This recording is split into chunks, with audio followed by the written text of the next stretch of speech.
Assalamualaikum warahmatullahi wabarakatuh. Jumpa lagi dengan saya Mas Mut, masih di seputaran anxiety disorder, psikosomatis dan dispepsia. Di video kali ini saya ingin bercerita tentang apa yang saya alami puasa tahun lalu. Artinya 1,5 tahun saya setelah kena panic attack terakhir ya, panic attack ketiga. Yang setelah itu kan ada anxiety disordernya, terus psikosomatisnya, terus tiba-tiba berdatangan itu ya, muncul ya, banyak sekali masalah-masalah yang terjadi. Puasa pertama horor, puasa kedua saya mengingat di puasa kedua yang sedang-sedang aja. Waktu itu saya meyakini bahwasanya setelah lebaran itu badan jadi fit, lambung juga jadi fit. Ya memang sebenarnya. Terus apakah ada kesalahan? Ya, saya ada kesalahan waktu itu di setelah lebaran ya. Karena saya ini dari keluarga besar ya, dengan banyak bani. Saya mengikuti acara keluarga di bani A, bani B, bani C, bani D. Kalau nggak salah ada 5 bani sama istri saya itu. 5 keluarga besar saya mengikuti, dan tahu sendiri ya sampean-sampean itu kalau di acara-acara keluarga itu kan kayak kawinan ya, dengan makanan yang melimpah berbagai macam, terutama yang di mendekati hari ketujuh itu biasanya itu ada opor ayam yang di situ ada santannya, terus apa lagi ya, pokoknya banyak lah makanan-makanan pedas-pedas dan makanan-makanan yang bisa bikin asam lambung naik. Dan kala itu saya ingat betul, ditambah dengan karena menganggap sudah sembuh dengan terapi puasa 30 hari, jadi ngawur makannya. Begitu lebaran hari pertama itu sudah sarapan, sudah segala macam, terus sempat nakal dikit minum kopi. Seingat saya itu di rumah nenek saya itu saya sempat minum kopi. Ini tahun lalu ya, bukan tahun ini.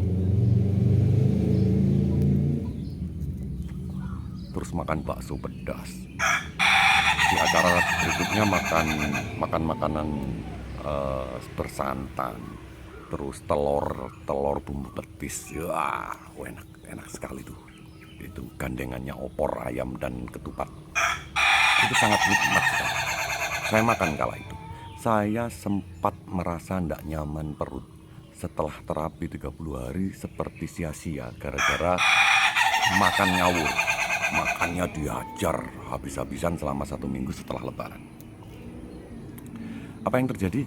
Ya perutnya sakit, begah lagi, sedikit mual kala itu seingat saya. Saya kasih promak nggak menolong. Akhirnya sampailah 2 malam saya kasih omeprazol, siap mau tidur. Setelah itu membaik di hari berikutnya. Dan di tahun ini saya tidak mau mengulangi. Jadi setelah lebaran kemarin saya itu makannya sedikit saya jaga, dan sebenarnya nggak mau mengulangi ya, tapi apalah daya. Ketika ada suguhan-suguhan yang sangat menyenangkan, yang setelah 30 hari kita berpuasa makannya hanya itu-itu saja, artinya kita makannya tertib, terus melihat di meja itu ada banyak makan, ya sempat kalap di beberapa acara, hanya 2 acara.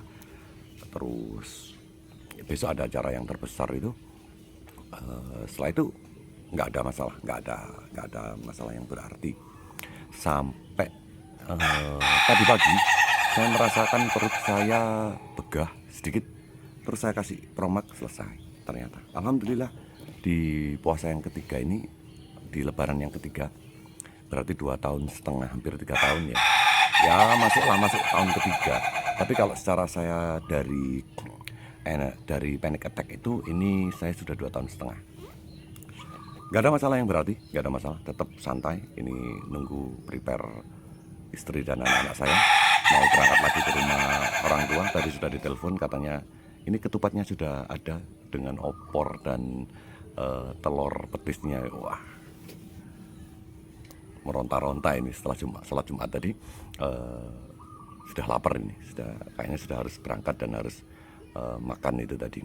Cuman kali ini mungkin akan saya batasi. Karena apa? Karena saya tadi pagi sudah ada gejala dispepsia yang muncul ya, seperti begah sama sedikit nyeri ya di perut. Nggak ada masalah, saya kasih promak normal, nggak ada masalah.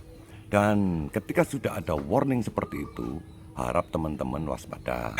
Ketika perut sudah memberikan warning, ada perihnya, ada mualnya, itu bisa jadi bisa memburuk, atau kalau tidak dijaga itu bisa memburuk. Tapi kalau kita bisa menjaga, tidak akan memburuk, malah akan membaik.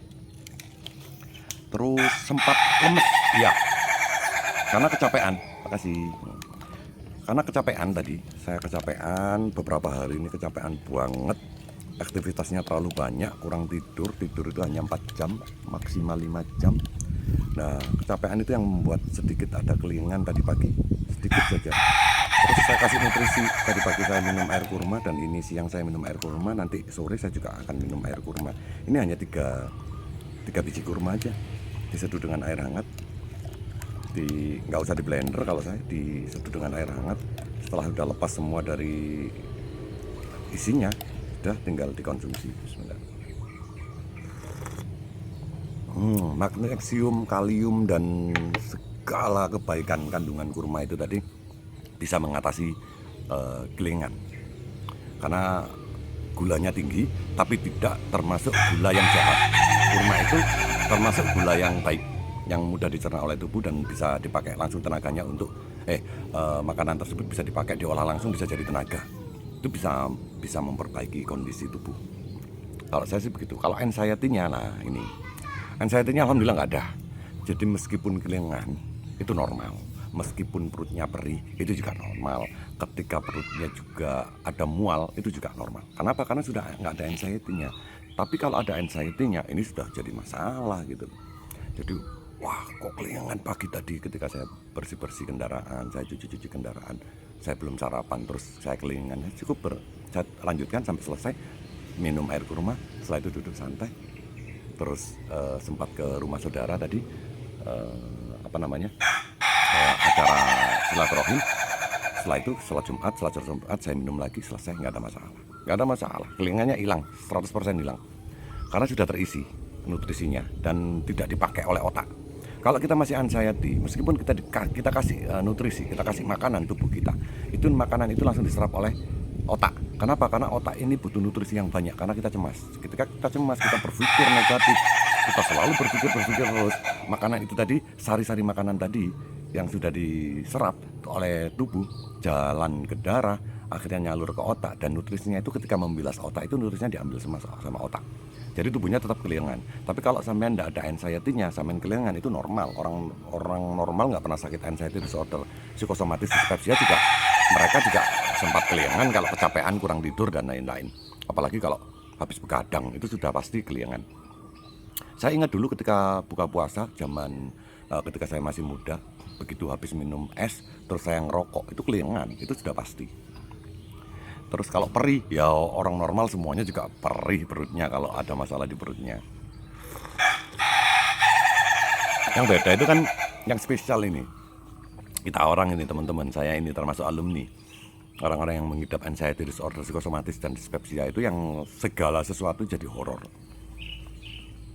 Makanya kalau anxiety-nya hilang, horor itu akan hilang dengan sendirinya. Maka sampean ketika menghadapi sensasi kondisi tubuh, ketika ada apa-apa di dalam tubuh, itu kita santai aja, kita slow aja. Karena memang tubuh itu bisa memberikan warning. Memang ketika kita makannya ngawur, kita salah makan, perut jadi perih, itu warning. Ketika kita kurang tidur, banyak begadang, terus kita pusing, itu warning. Itu tubuh minta diistirahatin gitu. Nah, untuk orang-orang normal itu biasa, gak ada masalah. Tapi untuk orang-orang yang seperti kita itu jadi masalah. Makanya saya himbau ke teman-teman agar bisa menjaga stresnya, menjaga pola pikirnya, selalu berpikir positif, selalu mengarahkan ke sesuatu yang positif. Jadi kita terhindar dari pikiran-pikiran negatif yang membuat kita semakin terpuruk sakit anxiety disorder, psikosomatis, dan dispepsia ini. Ketika kita sudah bisa mengontrol pikiran, nanti kita nggak akan ada masalah gitu di kedepannya, dan semakin pintar dan semakin tidak ada rasa takut. Terima kasih sudah melihat dari saya. Assalamualaikum warahmatullahi wabarakatuh. Salam sehat selalu.